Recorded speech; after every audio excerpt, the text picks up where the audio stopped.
Ça fluctue, mais on est entre 700 et 800 milliards de dollars par an envoyés par des travailleurs migrants à leurs familles restées au pays. Donc c'est 3-4 fois l'aide humanitaire mondiale. Et là, alors, ils sont obligés de passer par des intermédiaires spécialisés, type MoneyGram, Western Union, etc. Dans un pays comme la France, ça va être entre 5 et 7%. Ce qui est déjà énorme, je trouve. C'est colossal. Dans d'autres pays, ce sera beaucoup plus. Et puis ça dépend. Alors, on est plutôt bien lotis parce que ça part de France, mais il suffit d'envoyer de l'argent à partir d'un pays qui est moins bien loti, et là, les commissions sont plus élevées. Plus le pays en face est pauvre, plus les commissions vont être élevées aussi. Salut à tous et bienvenue sur le podcast de Cryptost. Cette semaine, on va parler du milieu caritatif et on va voir comment les dons peuvent être solutionnés grâce à la crypto et à la blockchain. Et pour ça, j'accueille Jacques-André. Salut Jacques-André. Salut Gary, merci pour l'invitation. Avec grand plaisir. Merci à toi. Donc toi, tu es dans l'association Blockchain for Good. C'est ça. D'ailleurs, est-ce que tu peux expliquer en 2 secondes ce que c'est? Et l'idée après, c'est de revenir sur pas mal de cas où à chaque fois la crypto peut vraiment apparaître comme une solution dans le milieu caritatif pour apporter plus de transparence, faciliter aussi parfois l'acheminement de ressources. Voilà, on va avoir pas mal de sujets ensemble. Exactement. Alors en un mot, Blockchain for Good, c'est une association à but non lucratif. On a un collectif de chercheurs, d'entrepreneurs et on travaille autour de grosso modo 3 moyens d'action. On tient un annuaire en ligne de projets à impact construits sur des blockchains publiques. Dont les données sont ouvertes. On écrit des rapports d'acculturation. Alors j'ai celui de l'édition de 2022. On est en train de même mettre à jour en ce moment. Avec cette idée d'écrire en français, sans bullshit words, avec une approche par métier et notamment donc, un chapitre sur aide, charité et philanthropie qui nous intéresse aujourd'hui. Ouais. Et puis on organise des événements autour de ces sujets en essayant de faire se rencontrer chercheurs, entrepreneurs, institutionnels, curieux, dans une démarche un peu ouverte. Ok. Voilà. Donc vous êtes une asso qui existe depuis 6 ans. Et alors, c'est marrant, on en parlait en off juste avant. Il y a eu Bybit qui a créé une pseudo-asso Blockchain for Good il y a 6 mois. C'est ça. Et en essayant de se faire passer pour vous. Et on verra dessus en fin d'épisode, voir où ça en est, la relation que vous avez avec eux. On parlera de ça tout à l'heure. Yes, voilà. Petit teasing. Et alors, commençons par les ONG. Je trouve ça intéressant déjà, est-ce que tu peux expliquer quelles sont les problématiques aujourd'hui des ONG et concrètement, comment la blockchain, tu vois, peut aider pour résoudre ce problème-là, tout simplement? Ouais, alors peut-être pour resituer un tout petit peu le contexte, l'aide humanitaire mondiale, c'est à peu près 200 milliards de dollars, un peu plus de 200 milliards de dollars par an, avec des problématiques inhérentes à ce type d'activité. Il y en a certains qui parlent de charity business, notamment aux États-Unis, liées à la transparence des fonds, à l'utilisation des donations par soit des particuliers, soit par des entreprises. Ensuite, la manière dont ces fonds sont concrètement utilisés par des donateurs, que ce soit un État ou que ce soit des particuliers sur le terrain. La manière aussi de collecter ces dons, ces donations. Donc il y a un certain nombre de problématiques qui sont adressées notamment par des projets blockchain. Nous, ce qui nous a interpellés quand on a commencé à s'intéresser à ce sujet, c'est qu'on s'est aperçu que dès 2013, il y a des organisations internationales et des ONG qui se sont emparées du sujet crypto et blockchain en se disant ça nous intéresse parce que on peut tracer de l'argent, notamment, ça c'est une idée assez forte, un besoin réel de la part de ces ONG. Et chacun y est allé d'ailleurs un peu de ses initiatives, notamment des agences des Nations Unies. Il y a l'UNICEF qui avait, je crois que c'était en 2014, donc très tôt, qui s'était emparé de Bitcoin pour dire qu'ils allaient créer une identité numérique pour ceux qui n'en avaient pas avec Bitcoin. Alors, évidemment, ça n'a pas trop fonctionné, en tout cas, mais l'initiative venait d'eux. Ce n'était pas une start-up ou un prestataire qui sont allés les voir avec un soft sous le bras. L'UNICEF aussi, dès 2016, je crois, a créé un fonds crypto pour financer des start-up qui adressaient spécifiquement des problématiques liées à cette activité, à cet environnement d'organisation non gouvernementale. Ok. C'est vrai que moi, ça me faisait penser, à ce sujet, hein, qui est un peu le sujet de l'identité. C'est-à-dire que quand des fonds sont levés, après, il faut pouvoir effectivement les redistribuer et des personnes potentiellement ne peuvent pas être éligibles à ces dons parce qu'en fait, il y a un problème d'identité et que le fait d'avoir des identités décentralisées, ça pourrait solutionner par exemple ce souci. Oui, effectivement, là, pour le coup, je crois que c'était une expérimentation qui s'est passée au Kenya par la Croix-Rouge, qui avait reçu des fonds à distribuer auprès d'une certaine population, et leur problématique, c'était que 25% des potentiels bénéficiaires ne pouvaient pas accéder à cette aide parce qu'ils n'avaient littéralement pas d'identité. Et alors, c'est une boîte qui n'existe plus maintenant, mais une start-up française avait déployé une solution d'identité décentralisée pour que les bénéficiaires puissent récupérer ces fonds. En fait, ça passait par M-Pesa, qui est l'argent mobile utilisé beaucoup en Afrique, mais pour avoir un compte M-Pesa, il faut avoir une pièce d'identité. Et c'est pour ça qu'il y avait un certain nombre de personnes qui étaient exclues du système. Et avec cette solution d'identité décentralisée, en tout cas, ça s'est bien passé. Ok. Ouais, donc ça, c'est un vrai problème que parfois, voilà, il y a des dons qui sont récoltés, mais compliqués à redistribuer parce que manque d'identité, et donc l'identité décentralisée permettrait de solutionner potentiellement ce souci-là. Voilà, parce qu'en fait, peut-être qu'on ne le sait pas aussi, mais les ONG sont contraintes de faire des KYC assez poussés auprès de leurs bénéficiaires, hein, même si c'est des gens qui n'ont pas de compte bancaire, pas d'identité et qui sont dans le besoin, pour justement apporter une traçabilité par rapport aux aides qu'ils fournissent, puisque ça peut être de l'argent fiat, ou ça peut être des vouchers, des bons d'assistance à dépenser après dans des commerces particuliers. Mais ils ont un devoir de transparence auprès de leurs propres donateurs et bailleurs de fonds. Et donc notamment, ces systèmes d'identité décentralisés peuvent apporter des solutions qui, parce qu'elles sont respectueuses en plus de la vie privée de ceux qui sont outillés, permet ensuite d'être réutilisées par d'autres ONG dans le cadre d'autres programmes, alors qu'aujourd'hui, je crois que c'est une gabegie, à chaque fois qu'il peut y avoir dans un même pays, s'il y a 5 ONG avec 5 programmes différents, un bénéficiaire devra à chaque fois faire un KYC. Ok. Et après, il y a aussi l'histoire de comment tu récoltes des dons. Donc aujourd'hui, les dons se font avec des monnaies fiat classiques, mais aussi maintenant en crypto, donc genre en Bitcoin, en Ether, tu peux faire un don.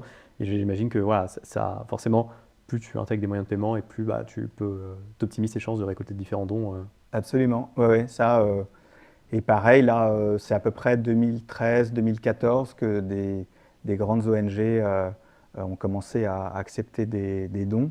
Je me souviens de The Water Project, qui est une ONG américaine, dont l'objet est de pouvoir apporter de l'eau potable, notamment en Afrique, et qui s'est mise à accepter des dons en Bitcoin en 2014, et avec cette promesse de ne pas y toucher avant 10 ans. Okay. Pour certains donateurs. Je crois que c'était le donateur qui décidait, lorsqu'il faisait une donation en Bitcoin, de dire vous ne le convertissez pas en fiat tout de suite, mais vous attendez 10 ans. Je crois que c'était une bonne opération pour eux. Pas mal, parce que là, 2024, j'espère pour eux qu'ils sont pas encore vendus. C'est 2015, c'est 2025. C'est que ça va encore mieux, fin de bull market l'année prochaine, nickel. Mais voilà, puis après, toute une tripotée d'ONG qui se sont mis à accepter des donations en crypto, des prestataires ou des startups qui viennent outiller ces ONG pour pouvoir réceptionner ces fonds. Ouais, parce que sinon il y a un risque de fraude en interne potentiellement, voilà. Même si c'est bien sûr pas le but de ces ONG-là, il y a toujours un risque. Exactement, en tout cas on leur demande de savoir d'où viennent ces donations. Alors peut-être qu'ils sont connectés avec certains services qui permettent notamment de blacklister certains wallets notamment.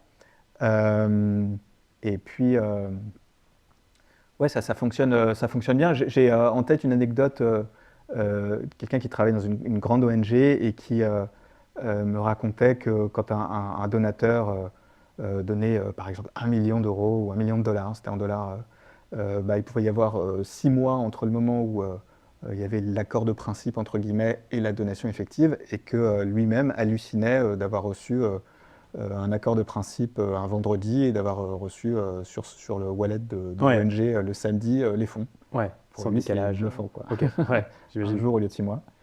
Et toujours sur la thématique des ONG, il y a sur la transparence aussi. à quel point du coup la crypto pourrait apporter plus de transparence sur de traçabilité, on va dire, sur la dépense des dons. Bon, on avait parlé, hein, donc on avait préparé un peu cet épisode et tu parlais de decentralized vouchers. Je trouve ça hyper intéressant de dire, ok, c'est un peu comme finalement des monnaies un peu plus locales, c'est-à-dire voilà, on te donne c'est comme un chèque cadeau finalement que tu peux dépenser sur certains postes de dépenses. Ouais, les vouchers, plutôt que, enfin, c'est des ONG qui décident plutôt que de donner de l'argent fiat ou de l'équivalent argent fiat sur un système mobile type M-Pesa, donnent des bons d'achat qui vont ensuite qui vont ensuite être utilisés dans un réseau de commerce en particulier pour pouvoir flécher cette assistance, cette aide humanitaire. Alors ça peut être vers l'alimentaire, ça peut être. Alors après, c'est pas le cas de tous, hein. Il y a aussi toujours la possibilité de pouvoir envoyer de l'argent,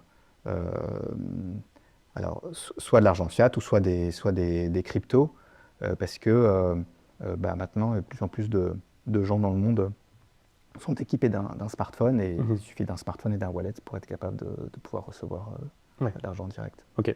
Et on avait parlé aussi de grassroots economics, donc en gros c'est une monnaie locale dans un bidonville au Kenya, ouais. Ouais, notamment, je sais qu'ils ont essaimé dans plusieurs autres villes, mais à l'origine, Grassroots Economics fait des monnaies locales complémentaires sous format papier.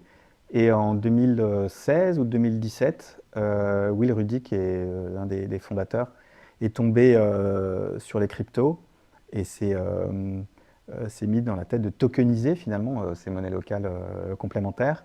Donc c'est vraiment... alors c'est intéressant parce que c'est vraiment quelqu'un qui était sur le terrain, qui avait déjà déployé un certain nombre de monnaies locales et qui était au fait de toutes les problématiques.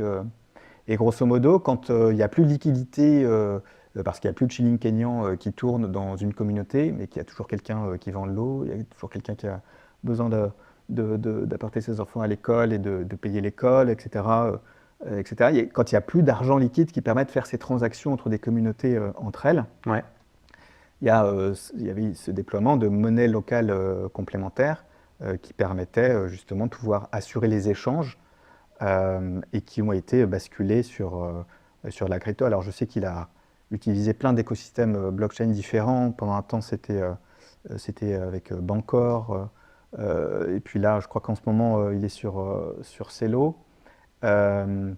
Et l'idée aussi, c'est de pouvoir assurer une traçabilité donc, des donations. Donc il y a des donateurs qui vont abonder des fonds qui vont ensuite être distribués auprès de ces communautés dans le besoin. Et il y a tout un double numérique de l'utilisation et de l'usage de ces monnaies locales complémentaires pour se rendre compte à quel point la monnaie circule, vers quoi, comment, et qui donne aussi à voir un autre visage de cette aide humanitaire dont on a du mal à assurer un suivi.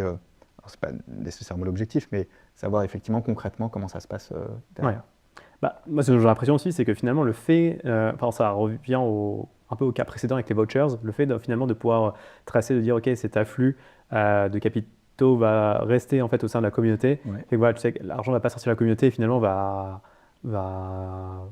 vraiment rester donc, au sein de la population en question pour apporter de la vraie valeur et pas être directement sorti à des fins peut-être très privées par une personne, par exemple. Je ne sais même pas si c'est convertible, si ce type de monnaie, par exemple, complémentaire est convertible en shilling kényan. L'objectif, justement, c'est de pouvoir utiliser une monnaie quand il n'y a plus de shilling kényan. En tout cas, là, pour ces expérimentations au Kenya. Mais je sais qu'ils ont fait d'autres choses dans d'autres pays.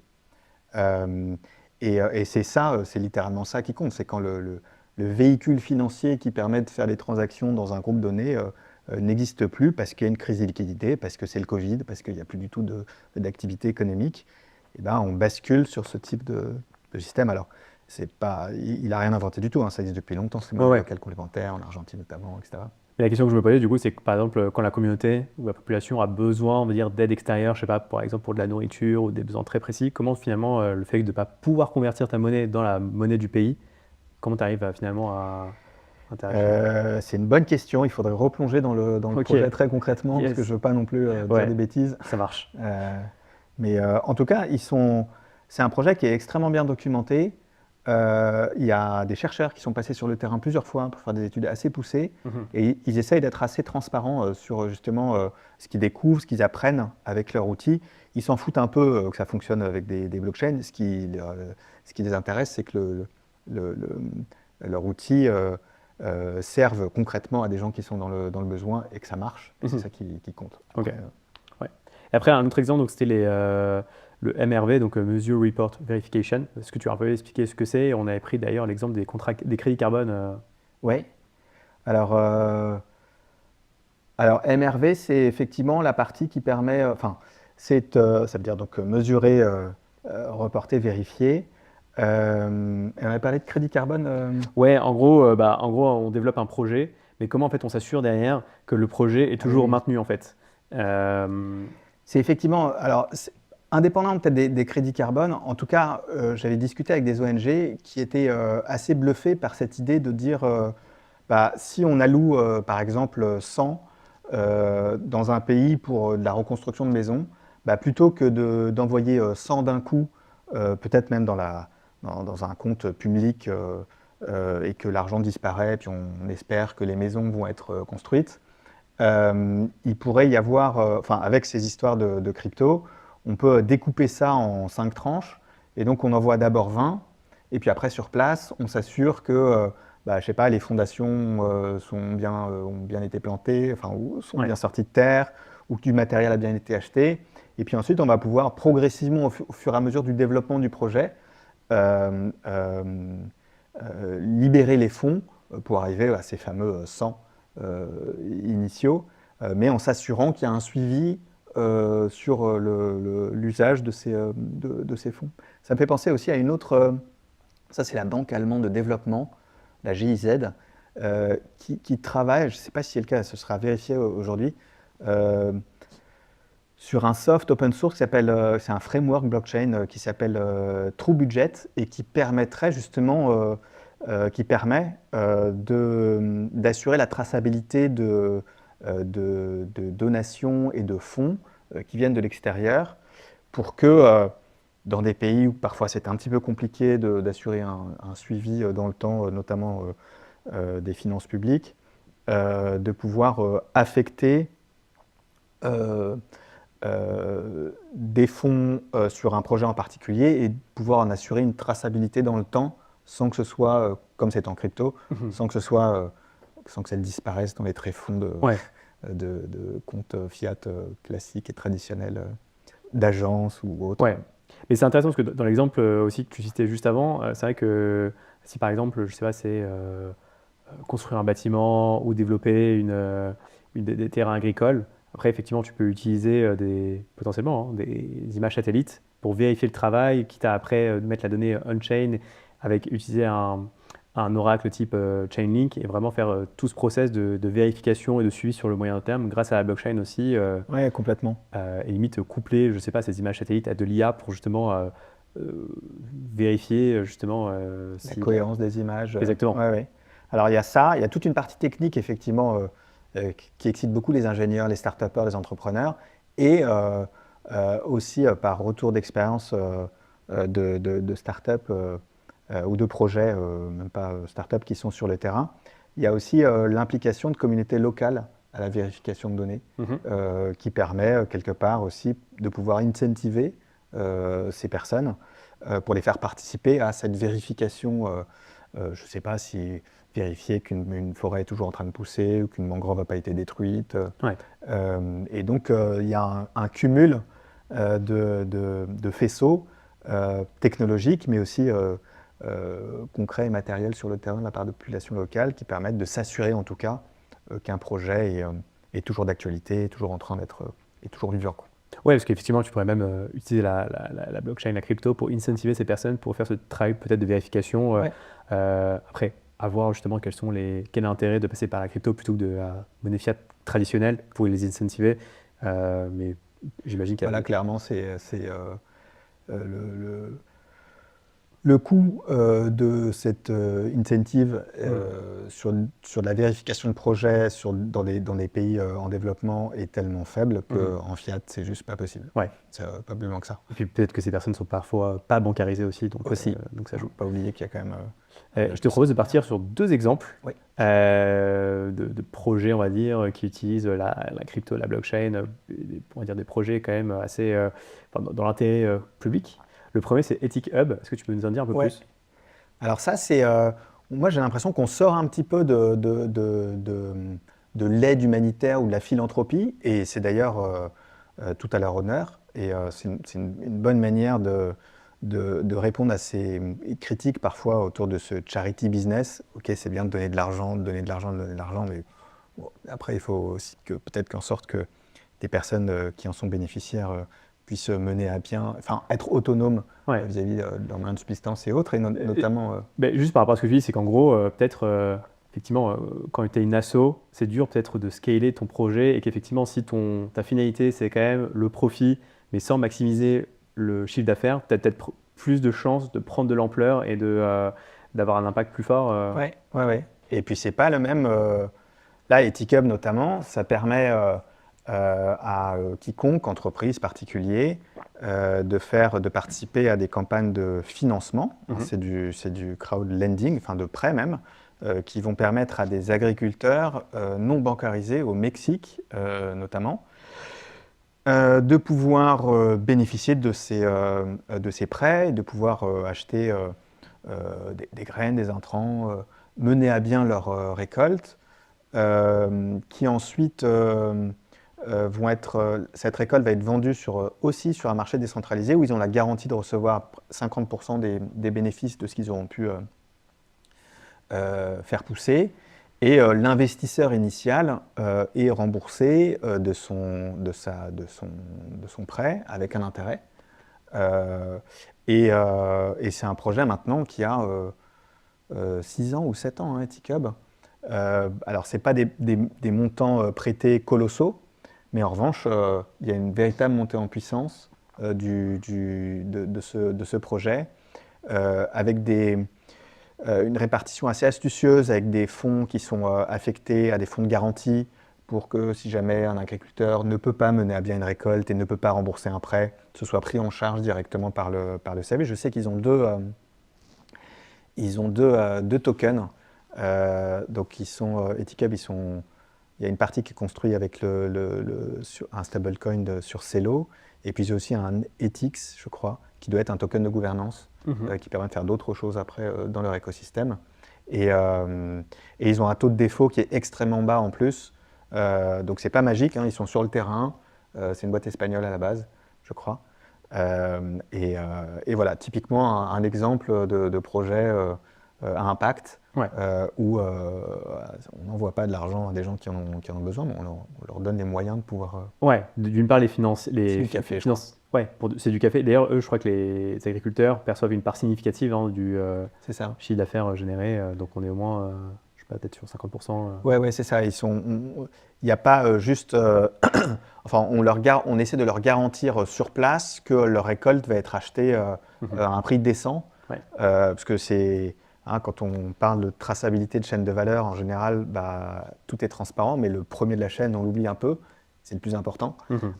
Et là, en tout cas, avec ce type de projet, ou en tout cas avec Ethic Hub, on a l'assurance que le premier de la chaîne de valeur est inclus dans cette chaîne, en lui garantissant effectivement un prix d'achat décent de ses récoltes. Okay. Le deuxième projet, c'est Giveth. C'est en gros pour financer...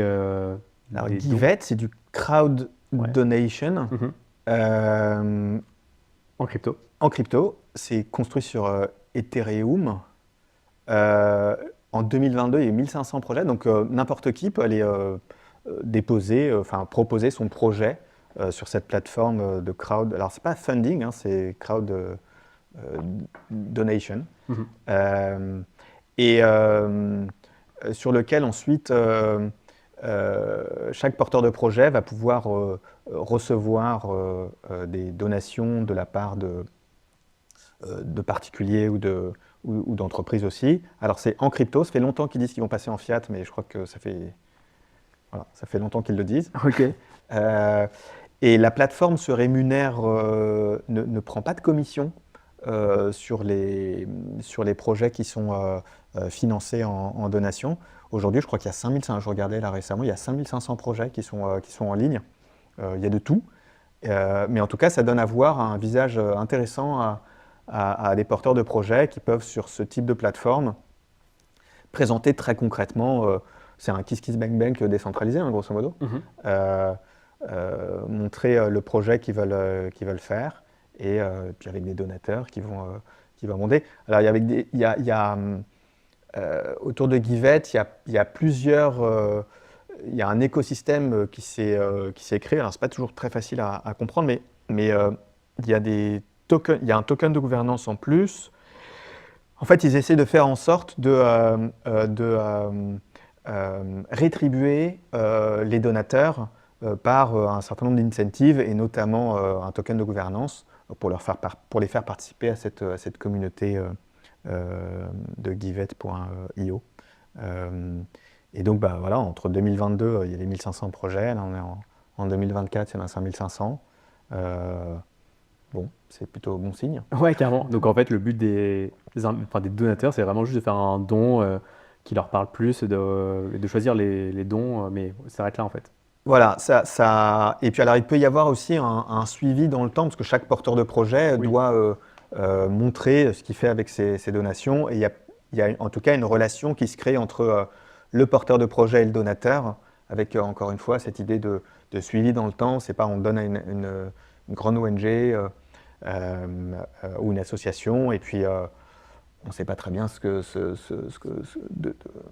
est fait avec les fonds. C'est une critique assez récurrente de plus de transparence et de traçabilité sur l'utilisation et l'usage des fonds. Il y a plein d'ONG qui font énormément d'efforts pour être transparents vis-à-vis de leur affectation des donations. On essaie de regarder aussi de manière assez fine la part entre la part de ce qui est alloué à l'organisation de l'ONG, aux frais, et à ce qui va concrètement sur le terrain. Les plus cyniques que j'ai pu rencontrer dans le domaine des ONG diront que sur 100 envoyés d'un pays dans le Nord, il y en aura 20 concrètement alors peut-être par des très grosses ONG, il y en a 20 qui arrivent concrètement dans les mains d'un bénéficiaire ou sur le terrain. Alors, c'est fou, ouais. Alors, c'est des gens qui sont un peu cyniques. Ouais, mais c'est peut-être pas si loin que ça de la réalité. Voilà. C'est quoi un peu les raisons? Est-ce qu'il y a trop d'intermédiaires? Probablement. Et puis, alors, trop d'intermédiaires, peut-être aussi une certaine forme de bureaucratie, sans vouloir non plus trop les critiquer, hein, mais c'est quand même des grosses machines. Avec du personnel, du staff, dans des pays chez nous, dans l'hémisphère nord, on va dire, l'équivalent après avec des équipes locales, tout ça, effectivement, il y a quand même des coûts. Après, mais même sur la distribution d'aide humanitaire, par exemple d'argent, là, sur la partie uniquement financière, les ONG qui ont essayé des cryptos sont bluffées par les économies qu'elles peuvent faire juste en frais. Ce qui est énorme. Et puis après, s'assurer effectivement que les fonds sont bien utilisés par rapport à ce qui était prévu à l'origine. Et je crois que c'est Human Rights Foundation qui tient, alors j'ai plus l'adresse en tête, c'est dommage, mais je vous invite vraiment, peut-être que je le mettrai dans le commentaire de la vidéo, qui explique par A plus B pourquoi Bitcoin et les cryptos c'est absolument génial, et fait une liste à l'après-vert de toutes les expérimentations et de tous les conseils qu'ils peuvent donner à des ONG qui utilisent pour utiliser des cryptos, et c'est extrêmement bien fait. C'est Human Rights Foundation. Et tu parlais de frais, je trouve ça hyper intéressant. C'est vrai qu'aujourd'hui, il y a beaucoup de travailleurs qui vont renvoyer des fonds vers des pays en voie de développement. Et c'est vrai que les frais sont quand même très élevés. Je pense à des solutions type Western Union qui coûtent vraiment un bras. On est à, je sais pas, peut-être 10-15%. un peu moins maintenant, ils Ouais. essaient de faire attention. Mais ça reste quand même très cher VS Ouais. une transaction de quelques centimes avec des frais, je sais pas, sur un L2 ou peu importe. Ouais. Et c'est vrai que, bah, on en parlait, c'est vrai que ces montants-là sont 3-4 fois supplémentaires à l'aide humanitaire mondiale, hein, l'argent qui est renvoyé d'un pays à un autre. Et c'est vrai que, in fine, bah, faire des progrès sur les frais associés à ces paiements-là aussi, ça peut être. Alors, c'est pas directement du caritatif, Mais ça participe effectivement à ces flux financiers qui viennent littéralement de travailleurs migrants qui travaillent dans des pays et qui envoient chaque mois de l'argent à leur famille. Tu disais très justement, ça fluctue, mais on est entre 700 et 800 milliards de dollars par an envoyés par des travailleurs migrants à leurs familles restées au pays. Donc c'est 3-4 fois l'aide humanitaire mondiale. Et là, alors, ils sont obligés de passer par des intermédiaires spécialisés, type MoneyGram, Western Union, etc. Dans un pays comme la France, ça va être entre 5 et 7%. Ce qui est déjà énorme, je trouve. C'est colossal. Dans d'autres pays, ce sera beaucoup plus. Et puis, ça dépend. Alors, nous, on est plutôt bien lotis, parce que ça part de France, mais il suffit d'envoyer de l'argent à partir d'un pays qui est moins bien loti, et là, les commissions vont être plus élevées. Plus le pays en face est pauvre, plus les commissions vont être élevées aussi, etc. etc. Les banques, c'est pas possible. Je crois que 100 $, ça coûte quasiment 50 $ quand on part des États-Unis et qu'on va dans un pays reculé.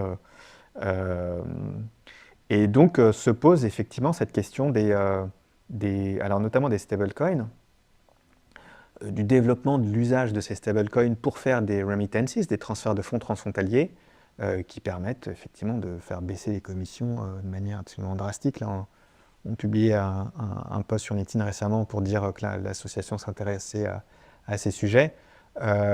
Sur un L2, c'est 0,0 quelque chose.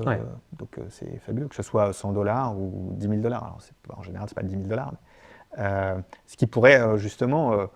c'est d'ailleurs un objectif de développement durable, c'est l'objectif 10, c'est une cible C, qui vise à faire baisser la commission de ces intermédiaires financiers à l'horizon 2030, à la faire baisser à 3%. Sachant que c'est relativement bien suivi, ces transferts de fonds transfrontaliers. Il y a la Banque mondiale, il y a, et puis d'autres instances, y compris des organisations internationales, et qui suivent littéralement de très près ce qui se fait en termes de transfert de fonds transfrontaliers. C'est même un ODD. Et donc là, on pourrait pulvériser, on ne pourrait pas faire 3%, mais 0,3%, je trouve. En étant rentable, parce que qu'il y ait une micro-commission pour le service opéré, c'est normal. Au contraire même.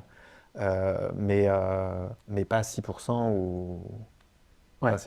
Aujourd'hui, ça devient hallucinant. Ouais, c'est complètement hallucinant, et c'est vrai que la boîte qui va permettre à porter cette liquidité dans des pays en voie de développement, même si c'est pas de l'humanitaire, parce qu'in fine, elle poursuit un but lucratif, in fine, ça reste quand même de l'humanitaire un peu indirect, parce que ça... C'est soit de l'argent qui reste dans la poche de celui qui envoie les fonds, soit plus d'argent qui arrive dans la poche de celui qui les reçoit. Donc ça fait... Et puis alors, si on prend 700 milliards de $, ça fait quand même un peu, ça fait 35 milliards de $ de commissions.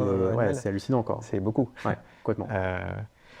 Après, il y a une problématique aussi sur les transferts de fonds frontaliers, c'est la convertibilité de l'argent. Alors, encore une fois, dans un pays bancarisé, faire convertir de la monnaie fiat en stablecoin avec un virement SEPA, je crois que c'est 0 même. Après, il y a la convertibilité, bien évidemment, entre euros, dollars ou ce qu'on veut. Et après, alors sur place, sur place, une fois qu'on a envoyé cet argent dans un pays lointain ou en Amérique du Sud ou en Afrique ou en Asie du Sud-Est par exemple, se posent plusieurs questions. La première, c'est est-ce que la personne peut utiliser ce stablecoin et le dépenser en tant que stablecoin? Est-ce qu'elle aura besoin de le convertir en monnaie locale? Et si oui, là, il va y avoir d'autres frais. Et c'est d'ailleurs la force et la puissance d'un réseau MoneyGram, Western Union, etc. C'est un petit billet où on peut distribuer de l'argent liquide, que ce soit relativement encadré.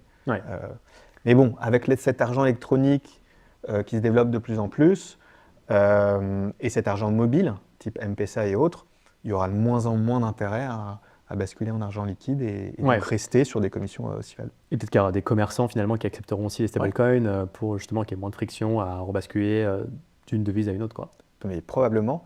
Il y a, alors, on n'en avait pas parlé, mais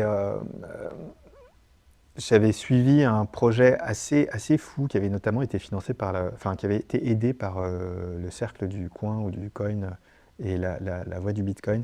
C'était pendant une éruption volcanique aux Républiques démocratiques du Congo il y a 3 ans ou 4 ans. Il y avait une torche Lightning Network sur Twitter qui avait tourné. Ok. Donc chacun récupérait la torche Lightning, mettait des satoshis dessus et l'avait envoyé je me souviens que de son prénom, Gloire, sur place, qui était un bitcoiner un peu maximaliste et qui ensuite aidait des personnes dans le besoin suite à cette éruption volcanique, avec de la formation et l'équipement d'un téléphone avec un wallet. On était sur du Lightning et du Satoshi. Et pour convertir des commerçants locaux d'accepter les Satoshi. Il ne s'agissait pas d'aller reconvertir après les Satoshi en monnaie locale au Congo, mais faire en sorte que ça puisse être échangé et que des biens de première nécessité ou des biens tout court puissent être achetés dans le commerce local. Et donc oui, c'est à un moment ou à un autre, de toute façon, va de moins en moins se poser cette problématique de savoir, ce qui est un réflexe de banquier d'ailleurs, de se dire bon, ok, il y a une crypto quelque part, comment est-ce qu'on va rebasculer en monnaie fiat? Peut-être qu'un jour, il n'y aura pas besoin de rebasculer en monnaie Exactement. Voilà. Ouais, super. Je voudrais finir du coup par le petit teasing en début de l'épisode. Donc toi, Blockchain for Good, c'est une asso, tu disais, hein, l'idée c'est d'avoir cette base de données dans laquelle vous allez finalement lister des projets qui ont un impact positif dans le monde et qui utilisent la blockchain. C'est ça. Et donc vous existez depuis 6 ans et récemment, il y a Bybit qui vous a entre guillemets approché. Eux, ils ont créé un Blockchain for Good bis. Alliance, voilà. Et concrètement, c'est blockchainforgood.xyz. Ils se sont. Alors, on s'est un peu rapproché le temps de comprendre qui ils étaient aussi. On s'est croisés cet été à Bruxelles pendant ETHCC. Et on a l'impression un peu que, je vais employer un gros mot, mais c'est un peu du parasitisme parce que y a énormément de confusion. Le fait d'avoir choisi un nom similaire, un nom de domaine similaire, juste avec une extension différente, mais c'est quand même le même nom de domaine. Sur Twitter, pareil, je crois qu'on a une lettre d'écart. Donc toutes les semaines, maintenant, on a des confusions. On nous prend pour Bybit, enfin Blockchain for Good Alliance. Donc on ne sait pas très bien encore ce qu'on va faire, parce qu'ils ont beaucoup de moyens. On a l'impression qu'ils sont en train de s'acheter une certaine légitimité en tant que plateforme d'exchange pour à un moment ou à un autre pénétrer le marché européen, notamment français et allemand.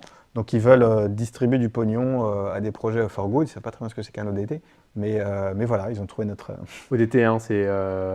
Objectif de développement durable, pardon. Donc, on les a. Au début, on était partant pour essayer de faire des choses ensemble, et puis il y a trop de il y a une confusion trop grande entre ce qu'ils font et ce qu'on fait sans. Notamment ces rapports, on les publie en Creative Commons. Creative Commons, ça veut dire que n'importe qui peut les récupérer, les utiliser, bien évidemment en nous citant. Donc, pendant longtemps, ils ont publié des articles en mettant leur logo et le contenu. Ah oui. Ils ont carrément pris votre contenu. Alors, il y avait un petit logo Blockchain for Good à côté, mais on ne comprend pas que ce n'est pas eux qui ne rédigeaient pas le contenu. Ils ont un peu approprié votre marque et votre contenu. Un peu, j'ai l'impression. Et vous avez proposé de bosser ensemble quand même au début ou Ouais, l'idée c'était de... Alors, on a compris après coup, ce qu'ils avaient un peu en tête, de pouvoir s'appuyer sur... Ils aiment ce qu'on fait, hein, grosso modo. Collecter des données sur des use cases impact, très bien, c'est ce qu'ils cherchent eux d'ailleurs. Écrire des rapports d'acculturation, alors c'est moins dans leur ADN, mais en tout cas ça leur parlait. Et puis eux, ils distribuent des grants à des projets impact. En fait, ils ont beaucoup de difficultés à les identifier. Okay. Et donc c'est pour ça qu'ils sont appuyés notamment sur notre activité. Ok. Et il n'y a pas moyen finalement de faire une sorte d'entraide où ils vous rémunèrent et après vous leur donnez des projets à financer et tu te dis c'est pas win-win pour la société parce qu'in fine, Ouais, des projets qui méritent cet argent, on va l'avoir. Bon, même si c'est Bybit qui sont sur la liste noire AMF. notamment. Voilà, déjà ça nous a un peu calmé. Et puis nous, on est vraiment, depuis le début, hein, c'est vraiment dans l'ADN de l'asso, c'est d'être une asso à but non lucratif et d'intérêt général, c'est-à-dire qu'on est vraiment neutre et indépendant, on a un collectif de chercheurs à la base. On n'est pas là pour dire tel projet est bien, tel projet n'est pas bien.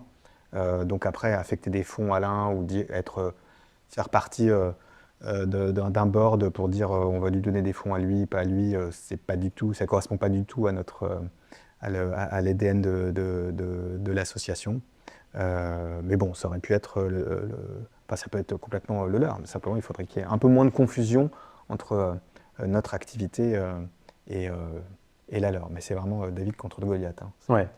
Oui, parce qu'en gros, tu peux pas te permettre entre guillemets de commencer des poursuites envers eux parce que je sais que voilà, ils ont des fonds limités en termes de Voilà, juridique. on réfléchit. Si vous avez des idées, je suis preneur. Voilà. On va peut-être en parler d'ailleurs sur LinkedIn bientôt, faire un petit tour des idées pour savoir comment on pourrait réagir. Ça peut être tout simplement un communiqué de presse un peu poussé en plusieurs langues. Ça peut être. Enfin voilà, on va réfléchir à la manière en tout cas de pouvoir éviter que chaque semaine il y ait des gens qui nous prennent pour eux. Ok, très clair.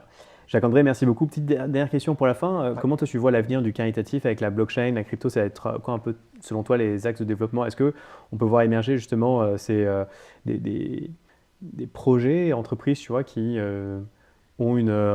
qui veulent maximiser entre guillemets leur impact tout en faisant quand même du chiffre d'affaires? Est-ce qu'avec la blockchain, on peut aussi voir l'émergence de ce type, de plus en plus de ce type d'initiatives? Je pense que toutes les fondations ou l'intérêt de ces blockchains et cryptoactifs dans le milieu caritatif, philanthropique, on commence maintenant à le voir de plus en plus clairement. Maintenant que ça se concrétise d'un point de vue opérationnel, notamment dans ces grosses ONG, et ça on en est encore très loin. Il y a la rationalisation des coûts, il y a la transparence des fonds, la vérification de l'usage et de l'affectation des fonds sur le terrain. Il y a l'optimisation aussi par rapport à ces grandes organisations internationales avec des frais colossaux, ne serait-ce qu'entre eux, d'un point de vue financier, ressources humaines, qui pourraient être complètement rationalisées aussi avec des outils crypto. Sur du bénéficiaire final, on parlait tout à l'heure d'identité décentralisée. Je pense qu'il y a vraiment quelque chose à faire. Il y a 2 ans, la Croix-Rouge s'est fait hacker 500 000 données personnelles de réfugiés, enfants séparés de leur famille. On ne sait pas très bien qui a fait ça. On ne sait pas très bien où sont ces données. Mais en tout cas, ce n'est pas parce qu'on est justement dans le domaine de l'aide humanitaire et qu'on fait des KYC dans tous les sens qu'on ne doit pas faire en sorte de préserver la vie privée et l'anonymat de ces fameux bénéficiaires. Encore une fois, il y a une brique ou un outil autour de ces blockchains qui pourrait être vraiment un game changer pour eux. Ok, très clair. Merci beaucoup, ce sera le mot de la fin. Merci Gary. Merci.